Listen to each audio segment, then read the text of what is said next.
This is tenured Christian professor at Illinois Wheaton College, Larcia Hawkins.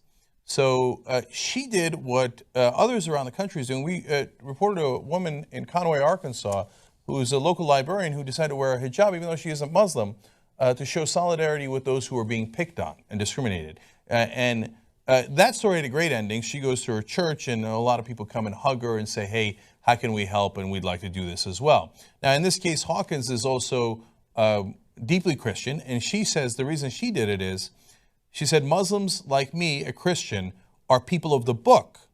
And she said, we worship the same God. Now, that's true. Islam is a monotheistic religion. In Islam, they believe that they are the third book. So it's the Old Testament, the New Testament, and the Quran. So Islam actually believes all of the old prophets, including Jesus Christ. Now, a lot of Americans don't know that, but that's true. She's absolutely right. They do worship the same God. Allah just means God in Arabic. And in fact, in the Quran, you know who comes back to save us all? Well, Muhammad, obviously, right? No. Jesus H. Christ. Because Jesus Christ is a prophet of Allah in the book. Allah just means God. So what she did is fantastic. It's drawing attention to it. She's being brave, and she's supporting someone that she feels is being picked on, which as a Christian seems like the right thing to do. That's what Jesus Christ did. He stepped up for the needy. And he said, let those of you without sin cast the first stone. So the Wheaton administrators were like, yeah, give me a stone, somebody. Hurry up, let's cast it. So immediately there are consequences. They've put her on administrative leave.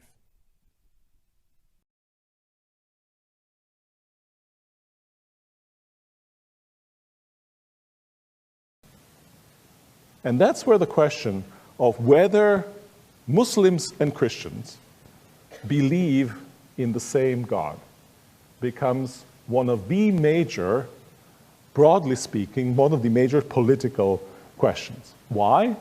Because if you are a monotheist, as Christians and Muslims are, then your ultimate values are all embodied in that God whom you worship.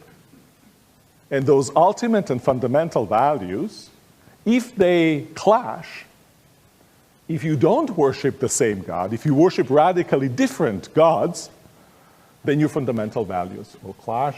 And likelihood that in an interdependent world with assertive religions we are able to live together is relatively small.